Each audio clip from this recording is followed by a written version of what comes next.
I would say we jump over to the last track for today. I just prepared it so we can jump right into it. It's from Anthony Tambourine, A Little Adventure. So let's just listen to it.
Okay, that was wonderfully written, and in my opinion, it's great.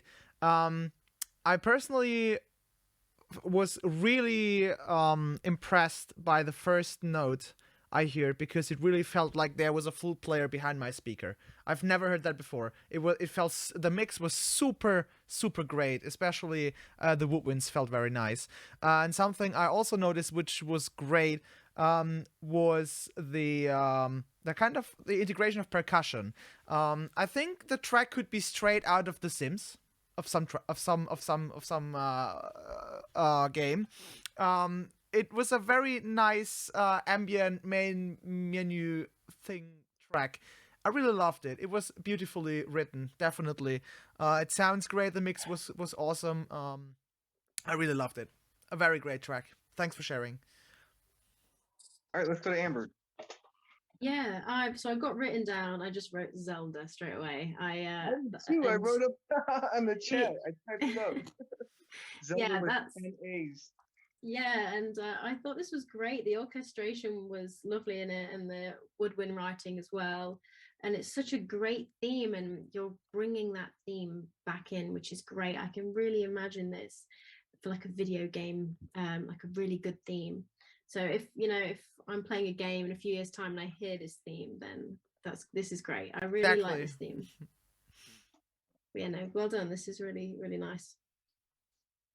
All right, let's go to Matt. Oh, it's Zelda. I think I wrote it in our chat.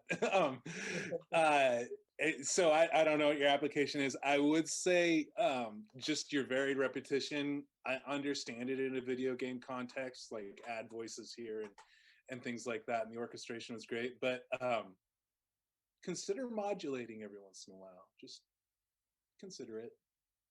That would be my. That's all I got. That's all I gotta say too. You're doing like a it's an A minor and then. You even threw in an augmented sixth, which I was like, yeah.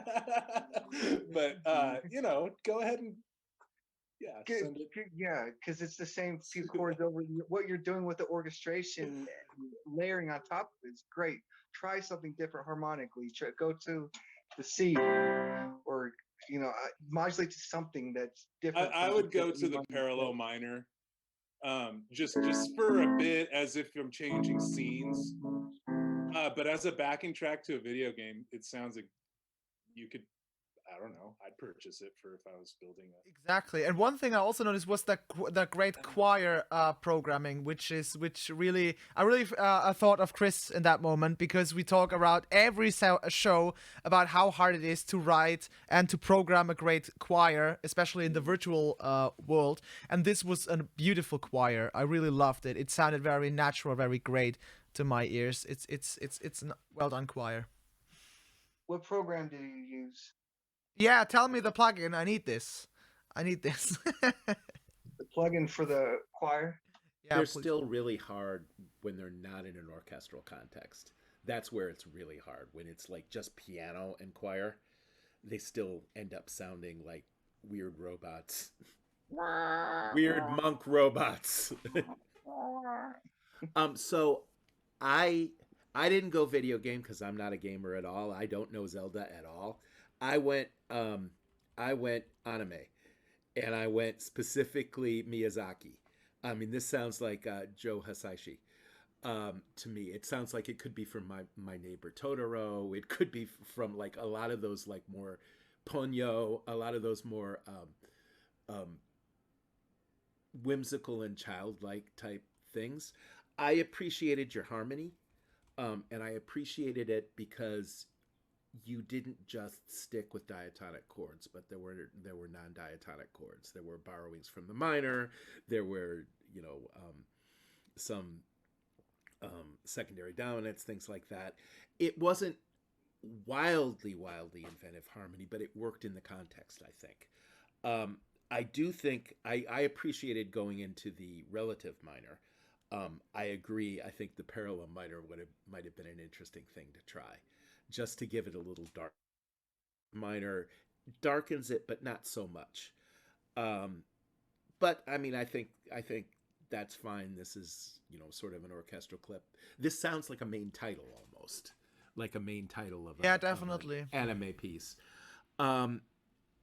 There was one orchestrational thing that I wasn't sure about, and maybe it's my imagination, but when it went into the relative minor, it was low strings, but it also sounded like low flute, and that bothered me. I mean, maybe it's supposed to be a bass flute, but in reality, you can't mix a bass flute with anything. It just doesn't make enough sound. So it didn't sound like natural to me. It sounded like sort of whispery behind everything, and I felt like there could have been maybe a better instrument to choose that would be more within its range, that would like fill that out in a different way. Like maybe you're really hearing horn, or maybe you're really hearing bass clarinet or something like that could actually have hit those notes. Whenever you do something like bass flute or alto flute, it really has to be in a solo context. It doesn't. Band is different, but in orchestral music, the strings will just kill it, and it might as well not be there. All right. So that's my thoughts. So Amir, And then I think Amir's got the last word on this. yeah, Yes, I really appreciate the whole thing altogether. When it comes to orchestration, I could feel a living Ravel behind the piece. When it comes to VSTs, they are the best. But my own problem was about, it's like the piece suffers from lacking of true dynamics.